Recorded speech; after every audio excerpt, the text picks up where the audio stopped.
Hello and welcome to this edition of Inside the Americas with me, Laura Cellier. Coming up in the programme, Colombia will stop using a potentially dangerous pesticide to spray coca crops. The president says the country will find other ways to destroy illegal plantations. Plus, the rush to invest in Cuba as François Hollande makes history in Havana. We look at the opportunities for foreign business there.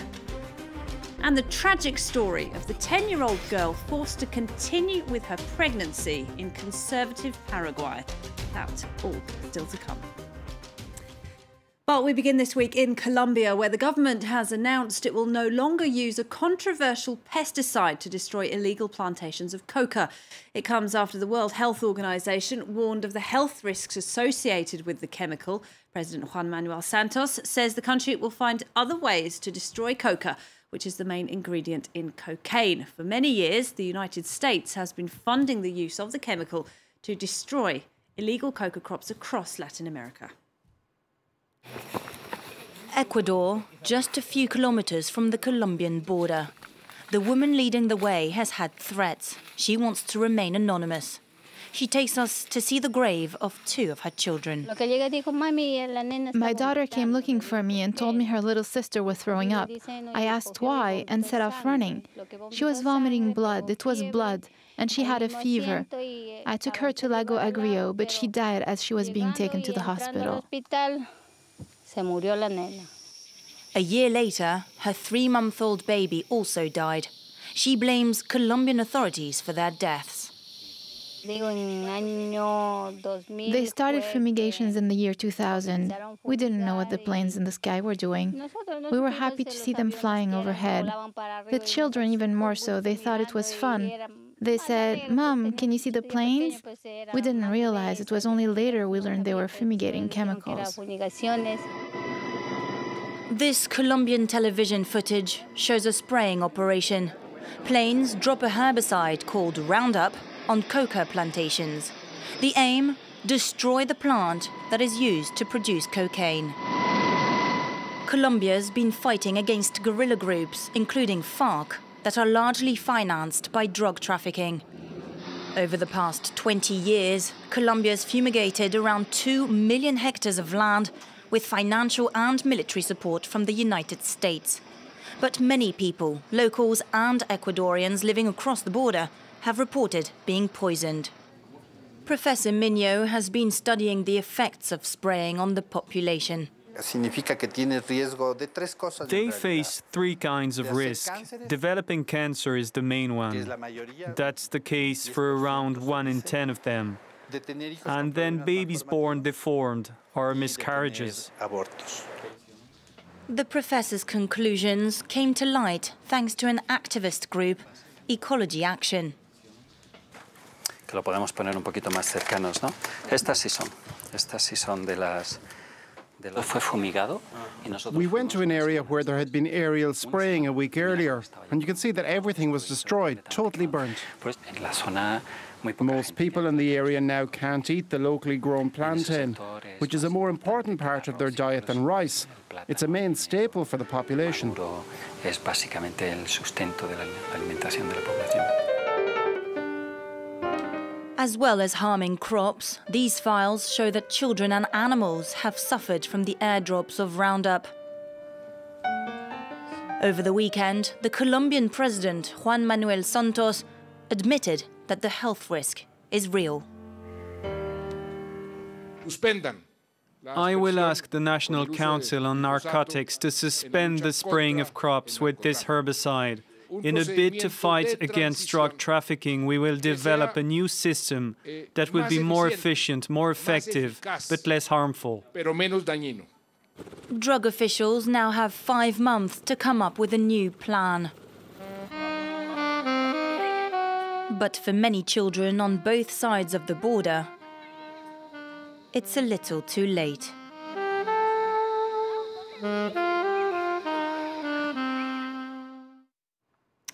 François Hollande made history this week by becoming the first French president to visit Cuba. There he met both Castro brothers and said he wanted France to be at the forefront of the West's diplomatic thaw with Havana. Hollande brought with him French business leaders, all hoping to take advantage of the investment opportunities in the communist state.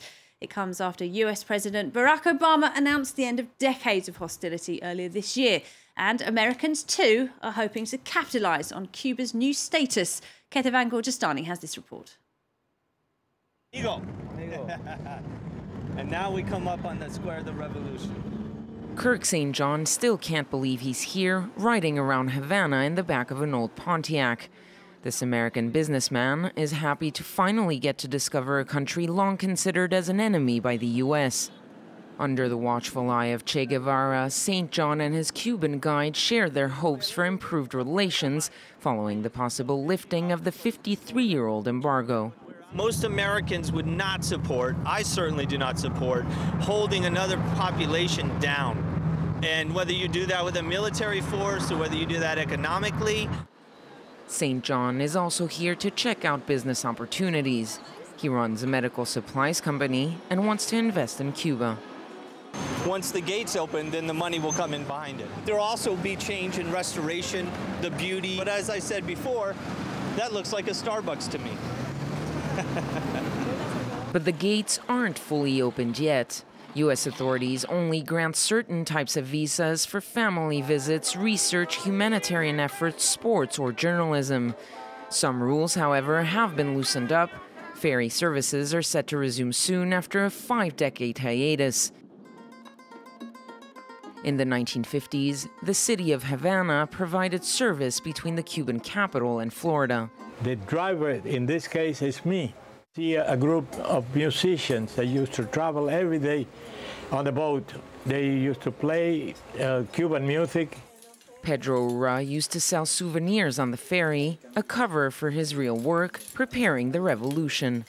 Once in a while, I used to bring some bullets.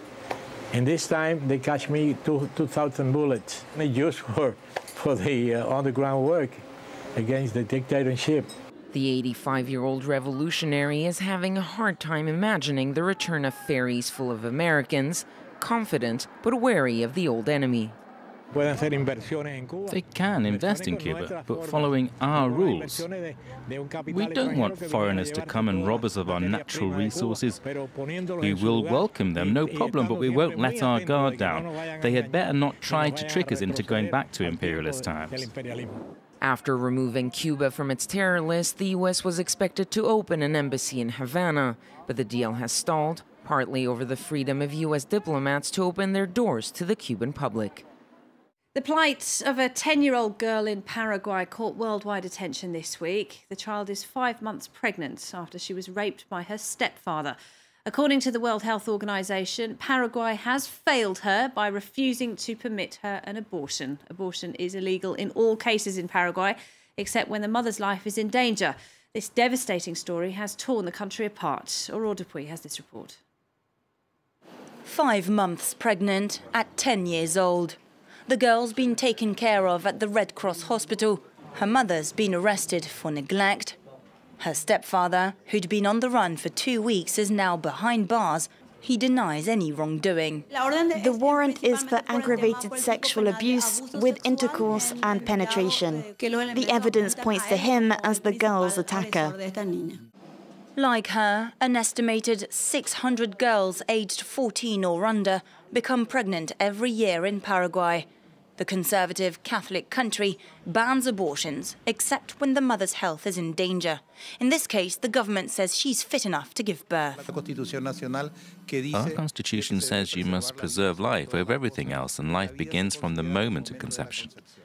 That means it's the state's responsibility to treat her throughout the entire pregnancy. The United Nations slammed Paraguayan authorities, saying their decision results in grave violations of the rights to life, health, and to physical and mental integrity of the girl, as well as her right to education, jeopardizing her economic and social opportunities. The girl's expected to be taken to a shelter where health authorities will oversee her prenatal care. The Justice Department will then have to decide on who will have the custody of the baby and the mother, who'll turn 11 later this month.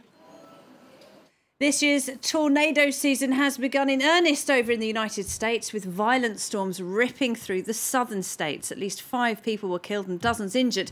Many more were left homeless. Thomas Waterhouse has this report. There goes the school! There goes the school! This terrifying footage captures the moment the tornado ripped the roof off the high school in Lake City, Iowa, with some 150 students and teachers inside. It's just one of a series of violent twisters that struck the Midwest and southern states of the US. This is now all that's left of the church in Delmont, South Dakota, after the storm struck here. On Monday, locals finally emerged to take stock and pick through the remains of their town. You never cease to be amazed at just how destructive something like this is and just how it completely decimates these buildings. I mean, it was just like it was just trying to suck you from inside out. I mean, just the pressure, your ears and everything are popping. But that's something I don't wish on anybody. That was a scary moment there. Some, though, didn't survive to tell their tale. In Nashville, Arkansas, a young couple died in their mobile home as they shielded their 18-month-old daughter from the storm. And there were more deaths in neighboring Texas, one of the worst-hit states. Several people are still unaccounted for in the town of Van after another tornado ripped through its streets, destroying 30% of buildings and knocking down power lines and trees. But forecasters still warn of severe thunderstorms and heavy rain from Texas to the Mississippi Valley in the coming days. And finally, it's official. Pablo Picasso's Women of Algiers has smashed all records for an art sale at auction. After 11 minutes of furious bidding, it went for a cool $180 million at Christie's in New York. This 1955 oil painting goes into the history books, beating the previous world record. That was the $142 million price tag for the British painter Francis Bacon's 3 Studies of Lucian Freud. That was sold back in 2013. That is one big price tag. Well, that's it for this week on Inside the Americas. Thanks for watching. Until next time, goodbye.